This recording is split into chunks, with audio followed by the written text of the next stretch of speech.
வர முடியல, போக முடியல. ஜனங்க நிறைய வரானுங்க, அடிக்கிறானுங்க, பொம்பளைங்களை கை பிடிச்சி வெளிக்கிறானுங்க, அப்படி அப்படியே இதுன்றானுங்க, அடிச்சு செத்துறானுங்க. ஆறுலன்னா ஒரு பையில போட்டு அடிச்சு அடிச்சு போட்டானுங்க. என்ன கேட்டாலும் நாங்க உள்ள போயிட்டு போனா எல்லாம் போயிட்டு போய் தெரியாத வந்து அடிக்க வர்றானுங்க. வீட்டுக்குள்ள பூந்து பொம்பளைங்க நாங்க என்ன பண்றதுங்க சார்? பொம்பளைங்க நாங்க என்ன பண்ணுவோம்? அப்படியே அடிக்கலாம் அடிக்க வரோம். இந்த பக்கம் ஒன்றை பக்கம் நாங்க வர்றதே இல்லை. சந்தை சுத்தின்னு போறோம். இந்த பக்கம் கரை கூட வர முடியல. ஒரு சமைச்ச பொண்ணு வர முடியல. ஒரு குழந்தைங்க பள்ளியில போற பசங்க வர முடியல. யாருமே வரமாட்டேன்றாங்க. எல்லாம் இவங்க இந்த குடிக்காரங்க தான் வரந்து இங்க இருக்கிறாங்க. கோயிலுக்கு போனா சம்பாதிக்கிறாங்க. எத்தாந்து இங்க போட்டு குடிச்சிட்டு போயிட்டு எங்கதெல்லாம் சண்டை வலிக்கிறாங்க. அசிங்கணும் சந்தையில ஆராய்ச்சல வந்துடுறாங்க. சந்தையில இந்த சந்தை பிடிச்சி நான் அந்த சந்தை வரைக்கும் பிடிக்கிறானுங்க. கேட்டா உன் சந்தாமாங்க உன் இடமாமான்னு கேட்கறானுங்க. அவங்களுக்கு பதில் சொல்ல முடியல. நாங்க உட்பட்ட கடையின் 9137 நிரந்தரமாக மூடக்கோரி பொதுமக்கள் 6 மாதமாக டிஎம்முக்கு பெட்டிஷன் கொடுத்து கொண்டே இருக்குது. இதனால் வரையில் எனக்கு எந்த ஒரு நடவடிக்கையும் எடுக்கல. நடவடிக்கை எடுக்க கோரி டிஎம்ஏ இதுக்கு முன்னே வந்தார். வந்து சொல்லியும் அகற்ற மாத்திரன்னு சொன்னாங்க. இதுவரையிலும் எந்த ஒரு நடவடிக்கையும் எடுக்கலை.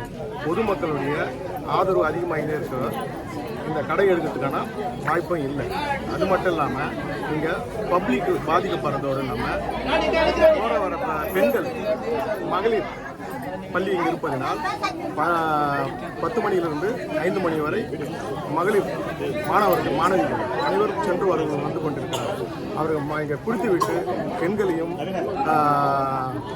அந்த வழியாக போய் கொண்டிருக்கின்ற மாணவர்களையும் அவதூறான வார்த்தைகள் பேசுவது மற்றும் சொல்ல முடியாத வார்த்தைகள்லாம் இருக்கிறது.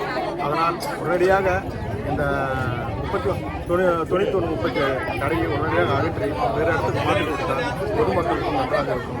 இது ஊரில் இருப்பதனால் பல மார்க்கெட்டு வரும் பெண்களுக்கும் பாதிப்பு. உடனடியாக அகற்ற பொதுமக்கள் ஆர்ப்பாட்டம் செய்யும். இப்போ அவங்க எடுக்கணும்னா அடுத்த கட்ட நடவடிக்கை கடந்த நெக்ஸ்ட் இது எடுக்கலைன்னா நெக்ஸ்ட் வந்து ஊர் மக்கள் எல்லாரும் கலந்து ஆலோசனை அந்த பசங்க வந்து எங்களுக்கு போட்டு 4 பேர் 5-10 பேர் சேர்த்து அடிச்சுட்டாங்க சார் எங்க பையனை. அதுக்கு என்ன பண்றோம் சார்? நீங்களே சொல்லுங்க ஒரு நாயத்தை. அதுக்கு நாங்க என்ன இது பண்றது? ஒரே அமுக்கலம் பண்றாங்க. வீட்டுல பூந்து அடிக்கிறாங்க. பல்புல வச்சிட்டாங்க சார். ஒரு மாசத்துக்கு முன்ன எங்க பையனை இட்டு வரட்டுமா சார்? எங்க இருக்கா வீட்டாண்ட பத்துக்கிறா சார்? எதனால வச்சாங்க? என்ன பிரச்சனைமா? அடிச்சிட்டாங்க சார். அது மேல 10 பேர் சேர்ந்து அடிக்கிறாங்க சார். நாங்க என்ன பண்றது? ஒரு குழந்தை வச்சுருக்காங்க. ஓடியார் முடியுமா? போலீஸ் ஓடியார் முடியுமா? 4 பேர் இடத்துல நீங்களே சொல்லுமா? நாங்க 10 பேர் போட்டு அடிக்கிறதுக்கு நான் பொம்பளைங்க வர முடியல சார். நீங்களும் வந்தீங்கன்னா பிச்சுட்டு உங்களையும் மதிய போங்கம்மா அப்படின்றாங்க. நாங்க பாட்டு வச்சு இதை பற்றி அடிக்கிறாங்க சார். அதுக்கு மேலே நாங்க என்ன பண்றது? இது ஒயின் ஷாப் பின்னாடியே கோயில் இருக்கு. வரவங்க இங்கே குடிக்கிறாங்க. ஏதோ கல்யாணம் பண்ணி எடுத்துட்டு அங்கே போய் கல்யாணம் பண்ணுறாங்க. சைட் டிஷ் சாப்பிட்டுக்கிறாங்க. அங்கே போயிட்டு பல பிரச்சனைகள் வருது. பக்கத்தில் பஜார் ஒரு 4 அடி தான். அதாவது ஒரு பொண்ணு பார்க்க வரணும்னா எவனும் வரமாட்டேன்ட்டான். அவன் வீட்டு எதிர ஒயின் ஷாப் இதில் எப்படி பொண்ணு கட்டுறது அப்படின்னு கேட்குறான்.